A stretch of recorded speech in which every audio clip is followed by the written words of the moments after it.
మేము వారం ప్రారంభించినప్పుడు మేము ఇప్పుడు చూడబోతున్నాం మరో అధునాతన డైనమిక్స్ వేవ్ఫార్మ్స్ను చూపించగలము. ఉదాహరణకు ఈ వారం మొత్తం ఏమి చేస్తుంది తరంగాల ప్రతిబింబం మరియు ప్రసారం గురించి ప్రచారం చేసే కొన్ని వేవ్ఫారం ఉందని నేను అనుకుంటాను. ఎడమ చేతి వైపు నుండి మరియు x వద్ద 0కి సమానం వద్ద ఈ చిత్రంలో చూపించబడింది. మీడియం మార్పు ఉంది. కాబట్టి వేవ్ఫారం ఈ సరిహద్దుకు చేరుకున్నప్పుడు దానిలో భాగం రెండవ మాధ్యమానికి ప్రసారం చేయబడుతుంది. కాబట్టి x సానుకూల x 0 కంటే ఎక్కువగా ఉన్నప్పుడు రెండవ మాధ్యమానికి అనుగుణంగా ఉంటుంది మరియు దానిలో ఒక భాగం ఉంటుంది. ఇది 0 కంటే తక్కువ x కి అనుగుణంగా ఉన్న మొదటి మాధ్యమంలోకి తిరిగి ప్రతిబింబిస్తుంది. కాబట్టి x అనేది ఒక డైమెన్షనల్ వేవ్ రూపాలతో వ్యవహరిస్తున్నందున ఇది ఒక్కటి సరిపోతుంది. రూపం యొక్క డైనమిక్స్ వేవ్ఫార్మ్ గురించి మాట్లాడటానికి. కాబట్టి ఇది మేము పని చేయబోతున్న ప్రామాణిక దృశ్యం. కాబట్టి మేము మా లెక్కలను ప్రారంభించడానికి ముందు కొన్ని ఉదాహరణలను చూద్దాం. మేము ఒక ప్రామాణిక ఉదాహరణ గురించి ఆలోచిస్తే అవి స్ట్రింగ్ x వద్ద 0కి సమానం అని చెప్పడానికి సమానం. అకస్మాత్తుగా స్ట్రింగ్ యొక్క పదార్థం మార్చబడింది ఎందుకంటే ఈ సమస్యలన్నింటిలో వేవ్ స్ట్రింగ్లో ప్రారంభించబడింది.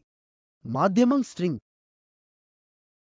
మరియు స్ట్రింగ్ మాధ్యమంలో కొంత వేవ్ఫారం ఉంది. ఇది x వద్ద 0కి సమానం. అకస్మాత్తుగా స్ట్రింగ్ మార్చబడింది. ఉదాహరణకు ఇది సాధ్యమే. ఉదాహరణకు మీకు ఉండవచ్చు x 0 కంటే తక్కువ మరియు x కోసం చాలా మందపాటి స్ట్రింగ్ 0 కంటే ఎక్కువ. కాబట్టి అకస్మాత్తుగా వేవ్ వేరే మాధ్యమంలో కనుగొంటుంది. ఇది x కంటే తక్కువ 0 కంటే x 0 కంటే ఎక్కువ x ను దాటినప్పుడు అది ఒక సెట్. ఉదాహరణకు మీరు గుర్తుంచుకోవాలి. కానీ ఉదాహరణకు చాలా ఉదాహరణలు ఉన్నాయి. సాధారణంగా కాంతి ఒక మాధ్యమం నుండి మరొక వరకు ప్రయాణించినప్పుడు లేదా ధ్వని తరంగాలు ఒక మాధ్యమం నుండి మరొక మాధ్యమానికి ప్రయాణించినప్పుడు ఏమి జరుగుతుందో చర్చించాలి. కాబట్టి తరంగాలు రెండు వేర్వేరు మీడియా మధ్య సరిహద్దును తీర్చడానికి ఇవి సాధారణ ఉదాహరణలు. మరియు వారు ఒక మాధ్యమం నుండి మరొక మాధ్యమానికి ప్రయాణించుతారు మరియు అటువంటి విషయం జరిగినప్పుడు కూడా తరచుగా ఉంటుంది. మొదటి మాధ్యమంలోకి తిరిగి ప్రతిబింబిస్తుంది. కాబట్టి నేను ఈ గదిలో కొంచెం మాట్లాడేది దానిలో ప్రక్క గదిలో వినబడుతుంది. నా పక్కన ఉన్న గది ఎందుకంటే తరంగాలు శబ్ద తరంగాలను ఉత్పత్తి చేశాయి. వారు గోడను కొట్టండి. దానిలో కొంత భాగం ప్రసారం చేయబడుతుంది మరియు దానిలో కొంత భాగం తిరిగి ప్రతిబింబిస్తుంది. కాబట్టి మాధ్యమంలో 0 కంటే తక్కువకు అనుగుణంగా ఉందని నేను చెప్పగలను. స్ట్రింగ్ యొక్క ఇంపెడెన్స్ Z1 మరియు మాధ్యమంలో 2 0 కంటే ఎక్కువ ఇంపీడెన్సెస్ Z2. కాబట్టి నేను చెప్పినప్పుడు వేవ్ మాధ్యమం నుండి ఒక మాధ్యమం నుండి వెళుతుంది 2. ఇది వాస్తవానికి స్ట్రింగ్ నుండి కి వెళుతుంది. ఇది ఇంపెడెన్స్ శాతం ద్వారా వర్గీకరించబడుతుంది. Z1 ఇంపెడెన్స్ Z2 ద్వారా వర్గీకరించబడిన మరొక స్ట్రింగ్. ఈ వేవ్ ఈక్వేషన్తో పనిచేయడం కొనసాగుతుంది మరియు ఈ వేవ్ ప్రశ్నల పరిష్కారాలు కేవలం y స్థానం మరియు సమయం యొక్క విధిగా. ఇప్పుడు అదనపు సమస్య ఏమిటంటే మేము ఒక రకమైన మాధ్యమం నుండి మరొక రకమైన మీడియాకు వెళ్తున్నాం. కాబట్టి ఇంపీడెన్సెస్ యొక్క ఈ ఆలోచనను తిరిగి తెరవనివ్వండి. సమస్య ఏమిటంటే నాకు స్ట్రింగ్ ఉంది. స్ట్రింగ్ యొక్క మరొక చివర బౌండరీ కండిషన్ అంటే ఏమిటి అనే దాని గురించి నేను ఆందోళన చెందాల్సిన అవసరం లేదు. కానీ నా చివరలో నేను దానిని డోలనాలను ఇస్తున్నాను మరియు స్ట్రింగ్లో ఏకరీతి టెన్షన్ ఉందని నేను ఊహిస్తున్నాను. కాబట్టి ఈ సమయంలో నేను ఇక్కడ ఫోర్సింగ్గా అందిస్తున్న స్ట్రింగ్ ద్వారా వేవ్గా ప్రచారం చేస్తుంది. కాబట్టి అటువంటి పరిస్థితిలో మేము అన్ని శక్తులను 0కి సమానం. కాబట్టి మీరు ఈ సంఖ్యను గుర్తు చేసుకోవచ్చు. x 0కి సమానం వద్ద మేము శక్తులను సమానం చేశాం. కాబట్టి ఎక్స్టర్నల్ ఫోర్సింగ్ F0 ఈ పవర్ I ఒమేగా టి మరియు ఇది కాంపోనెంట్ కి టెన్షన్ సమానం ఇది మైనస్ టి సైన్ తీటా. ఈ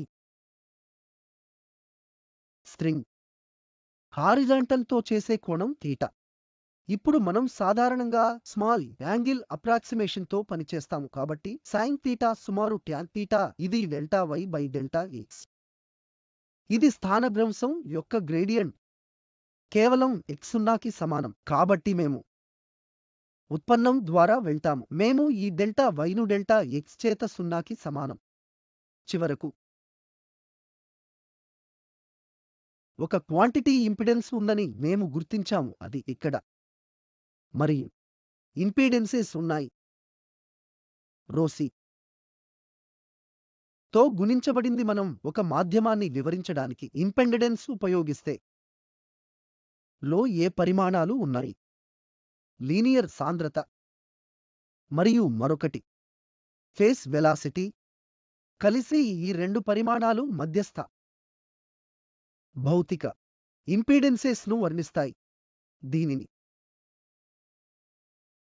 x వద్ద తరంగాల ప్రవాహానికి అందించే రెసిస్టెన్స్ 0కి సమానంన సరిహద్దు ఉంది. కాబట్టి ఇది మీడియా మార్పు ఉండే సరిహద్దు. కాబట్టి 0 కంటే తక్కువ ఒక మీడియా ఉంది. ఇది Z1 మరియు Z చేత వర్గీకరించబడుతుంది. ఇప్పుడు మేము చేసిన సూత్రం నుండి 1 రో 1 C1 రో 1 లీనియర్ సాంద్రత ఆ మాధ్యమం మరియు C1 ఫేస్ వెలాసిటీ మరియు అదేవిధంగా x0 కంటే ఎక్కువగా ఉన్నప్పుడు ఈ ప్రాంతంలో మీడియా ఇంపెడెన్స్ ద్వారా వర్గీకరించబడుతుంది. Z2 ఇది రో 2 ద్వారా మళ్ళీ C2తో గుణించబడుతుంది 2. రెండవ మాధ్యమంలో లీనియర్ సాంద్రత. కాబట్టి నేను కలిగి ఉండబోతున్నాను. చాలా లిఫ్ట్ నుండి ఒక తరంగం వస్తోంది, తద్వారా నా సంఘటన వేవ్ అవుతుంది. మరియు ఈ సంఘటన వేవ్ చేయగల వివిధ విషయాలు చాలా ఎడమ నుండి వస్తాయి. x వద్ద సరిహద్దును 0కి సమానం. ఒకటి జరిగే రెండు విషయాలు మాత్రమే ఉన్నాయి. ప్రసారం ఉండవచ్చు. కాబట్టి ప్రసార వేవ్ మరియు ఉంటుంది. మరొక అవకాశం ప్రతిబింబాలు ఉండవచ్చు. కాబట్టి మీకు ప్రతిబింబించే వేవ్ ఉండవచ్చు. కాబట్టి ఇది అదే మాధ్యమంలో తిరిగి ప్రతిబింబిస్తుంది. ఈక్వేషన్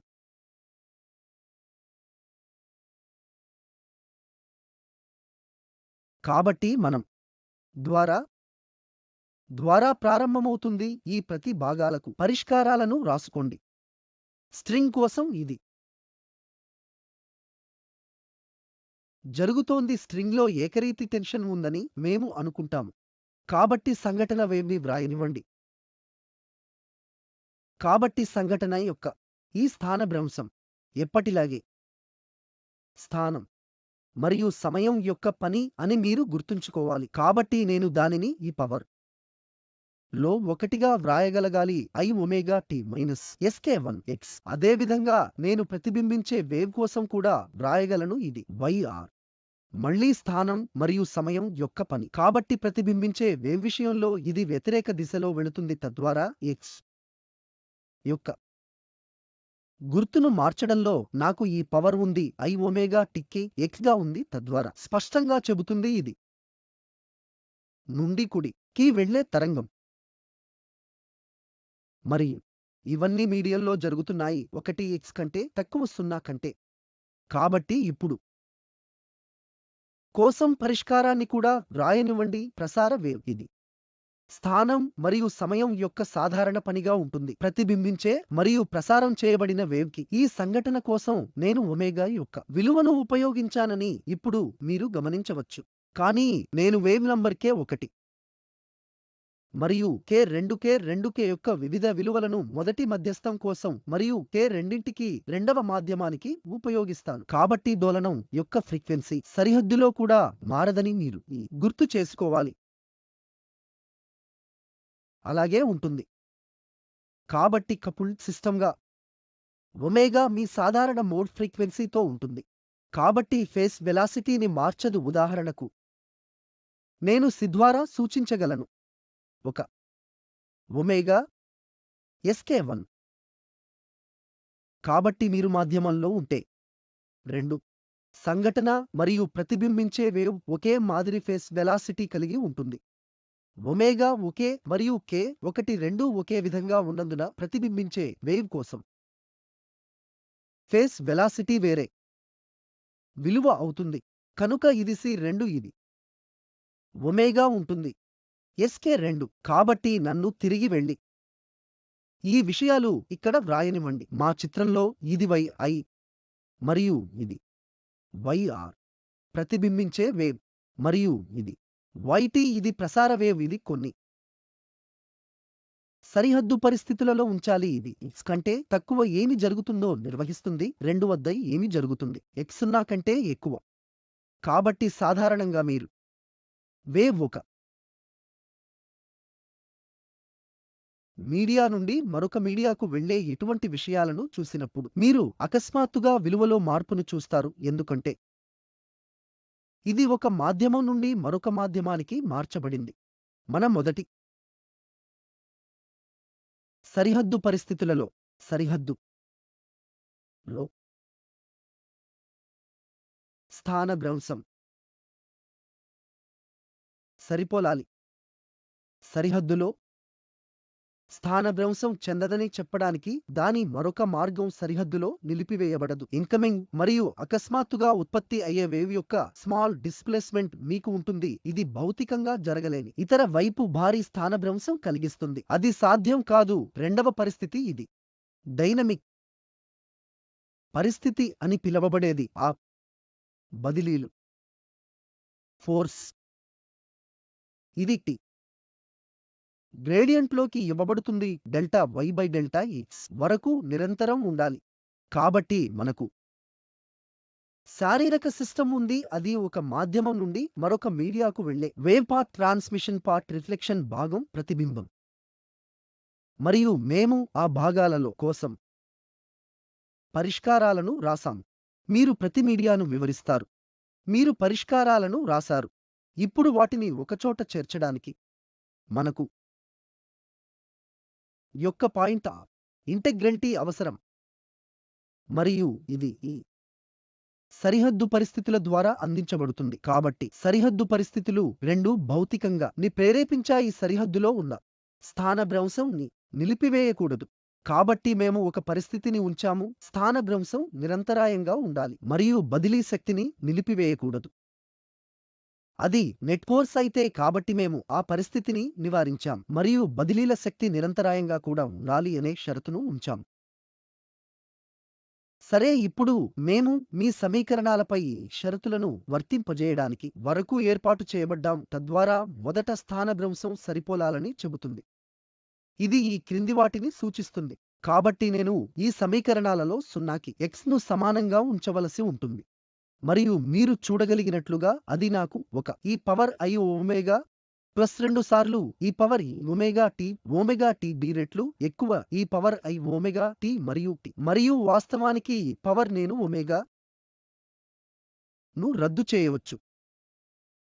ఇమెగు 0కి వెళ్ళలేవని ఒక మార్గం. అందువల్ల a1 ప్లస్ 2 మైనస్ b 0కి సమానంగా ఉండాలి. 1 ప్లస్ 2 bకి సమానం అని చెప్పడానికి సమానం. కనుక ఇది ఇన్కమింగ్ వేవ్ లో అంప్లిట్యూడ్స్ ను కలుపుతుంది. ప్రతిబింబించే వేవ్ మరియు ప్రసారం అవుతుంది. కాబట్టి మొదటి సరిహద్దు పరిస్థితిని ఉంచడం ఫలితంగా నేను మొదటి బౌండరీ కండిషన్లో ఉంచాను. ఇప్పుడు రెండవ బౌండరీ కండిషన్ని ఉపయోగించుకోండి. అవి ట్రాన్స్వర్స్ ఫోర్స్ సరిహద్దు వద్ద నిరంతరాయంగా ఉండాలి. అంటే వద్ద 0కి సమానం. నేను ఈ పరిస్థితిని మళ్లీ వ్యక్తం చేయగలను. సార్, మనకు ఇప్పటికే YIR మరియు YT తెలుసు. కాబట్టి నేను వాటిలో మూడింటిని x కి సంబంధించి వేరు చేయాలి మరియు ఈ క్రింది ఎక్స్ప్రెషన్ను పొందండి. కాబట్టి నా ముందు పూర్తి ఎక్స్ప్రెషన్ ఉంది. ఇప్పుడు x కి సంబంధించి ఒక భేదం అవసరం. ఇప్పుడు మనం 0కి సమానంగా x ను సబ్స్టిట్యూట్ చేయాలి. కాబట్టి ఇది మళ్ళీ రెండవ ఎక్స్ప్రెషన్ మనకు ఉంది. ఇది మళ్ళీ 1, 2 మరియు b లను కలుపుతుంది మరియు K1 K2 కూడా ఉంది. ఇప్పుడు మీరు ఇందులో తెలియనిదాన్ని చూస్తే 3 పరిమాణాలు 1 2 మరియు బి ఉన్నాయి, కానీ మనకు 2 సమీకరణాలు మాత్రమే ఉన్నట్లు అనిపిస్తుంది. కాబట్టి మనం 2 సమీకరణాల నుండి తెలియని వాటిని నిర్ణయించాల్సి ఉంటుంది. ఇది ఒక కోణంలో నిజం, కానీ మేము నిజంగా 3 పరిమాణాలను తెలుసుకోవాల్సిన అవసరం లేదు. అది సరిపోతుంది. మనకు తెలిస్తే ఈ పరిమాణాలలో ప్రతి ఒక్కటి ఏకి సంబంధించి నిష్పత్తిగా ఉంటే, కాబట్టి ఇప్పుడు ఈ సమీకరణాలను రెండింటినీ వ్రాయనివ్వండి. ఆ రూపంలో నాకు A1 ప్లస్ A2 బితో సమానం. ఇది అవుతుంది 1 ప్లస్ A2 బై A1 అని వ్రాయవచ్చు. ఇది B బై A1 కి సమానం. ఈ ఈక్వేషన్లో రెండవది minus K1 A1 plus K1 A1 minus K2 into B కి సమానం, మరియు అది నాకు మైనస్ K1 ప్లస్ K1 నుండి లోకి 1 ఇది మైనస్ K2కు B కి సమానం 1 సరే. కాబట్టి ఈ 2 ఈక్వేషన్ని క్షణం పక్కన ఉంచుతుంది. మేము కి తిరిగి వస్తాము, కానీ ఈ రెండవ ఈక్వేషన్లో ఒక క్షణం నన్ను ఫోకస్ చేయనివ్వండి. ఇప్పుడు నేను చేయాలనుకుంటున్నది ఇంపీడెన్సెస్ ను పరిచయం చేయడం. Z1 మరియు Z2. కాబట్టి మేము ఇంపెడెన్స్ Z మాధ్యమాన్ని వివరిస్తుందని మీరు గుర్తుంచుకుంటారు. కాబట్టి ఎక్కడో ఇంపీడెన్సెస్ ఈ సమీకరణంలో ప్రవేశించాలి. కాబట్టి వాస్తవానికి మనం చేయవలసింది తిరిగి వెళ్ళి చొప్పించండి. మేము ఈ ఈక్వేషన్ నుండి నిజంగా రద్దు చేశాం. కాబట్టి ఈ ఈక్వేషన్ తిరిగి వ్రాద్దాం కొద్దిగా భిన్నంగా.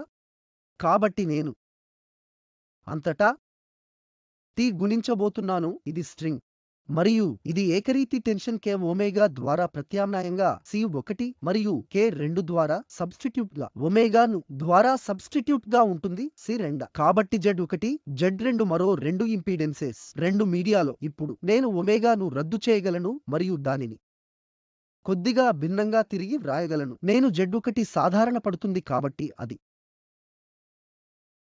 A2 మైనస్ అవుతుంది 1 మైనస్ Z2 బికి సమానం.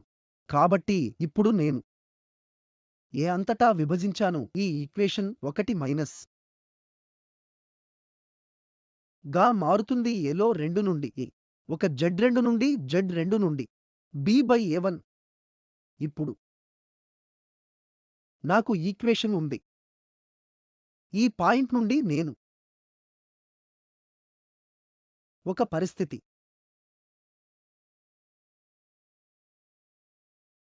ఒకదాన్ని మరియు B బై 1 పరిష్కరించుకోవాలి. ఈ ఫలితాలతో గమనించదగ్గ ఒక విషయం ఏమిటంటే, ఈ నిష్పత్తి 2 ద్వారా 1 ఇది ట్రాన్స్మిషన్ కోఎఫిషియెంట్ మరియు రిఫ్లెక్షన్ కోఎఫిషియెంట్ B బై 1 నాటికి 2 ఒమేగా నుండి స్వతంత్రంగా ఉంటాయి. డోసెంట్ మీ సాధారణ ఫ్రీక్వెన్సీ ఏమిటి? రెండవ మీడియం భారీ రెసిస్టెన్స్ ను అందిస్తుంది. ఇది రెండవ మాధ్యమం యొక్క అవరోధం అనంతం చాలా పెద్దది అని చెప్పడానికి సమానం. కాబట్టి మీ అంతర్దృష్టి అది భారీ ఇంపెడెన్స్ ఇవ్వబోతున్నట్లయితే వేవ్ రెండవ మాధ్యమంలోకి వెళ్ళలేదన్న విషయం మీకు చెప్పాలి అనేది నిజం. సూత్రాల నుండి బయటకు వస్తుందో లేదో మనం తనిఖీ చేయాలి. కాబట్టి ఇక్కడ నేను ఈ సూత్రానికి తిరిగి వెళితే అది B చేత ట్రాన్స్మిషన్ కోఎఫిషియెంట్ నేను Z2 ద్వారా విభజిస్తే న్యూమరేటర్ మరియు డినామినేటర్ నాకు B బై A1 ఉంటుంది. 2Z1 by Z1 plus Z2 Z2తో నన్ను విభజించనివ్వండి. కాబట్టి నాకు 2 ఇంటూ Z1 బై Z2తో భాగించారు.